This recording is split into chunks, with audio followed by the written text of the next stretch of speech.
Hello beautiful people, welcome back to tech compounder. কয়েক বছর আগেও ইংলিশ আমাদের কাছে অনেক কঠিন মনে হতো। প্র্যাকটিস করতে করতে ইংলিশ তো এখন আমরা সবাই মোটামুটি বুঝতে পারি, বলতেও পারি। হয়তো অ্যাকসেন্টে কিছুটা ইস্যু থেকে যায়, সেটা যাই হোক, বলতে তো পারি।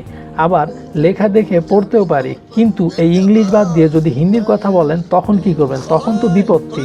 এর সব কথাই বোঝা যায়, কিন্তু কেউ যদি আপনাকে হিন্দি কোনো লেখা কোনো ডকুমেন্ট ধরিয়ে দেয় তখন কি করবেন? পারবেন তো পড়তে? ওকে, অনেস্টলি স্পিকিং আমি তো কিছুই বুঝতে পারবো না। ওয়েল, যারা আমার মতো বুঝতে পারবেন না তাদের জন্য আজকের এই ট্রিক্স। গুগলের এই গুগল লেন্স অ্যাপসটি দিয়ে এর সমাধান করতে পারবেন খুবই সহজে। এই অ্যাপসটি ওপেন করে আপনার ফোনটা যদি হিন্দি কোনো লেখার উপরে ধরেন তাহলে সরাসরি বাংলায় ট্রান্সলেট হয়ে যাবে অটোমেটিক্যালি।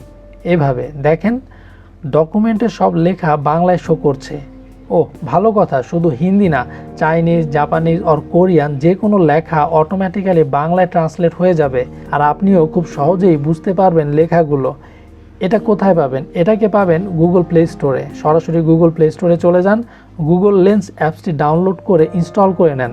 দেন কিছু সেটিংস লাইক কোন ল্যাঙ্গুয়েজে ট্রান্সলেট করবে এটসেটেরা, কোন ল্যাঙ্গুয়েজ থেকে ট্রান্সলেট করবে সেটা সিলেক্ট করতে হবে না, এটা গুগল ইন্টেলিজেন্স একাই করে নেবে।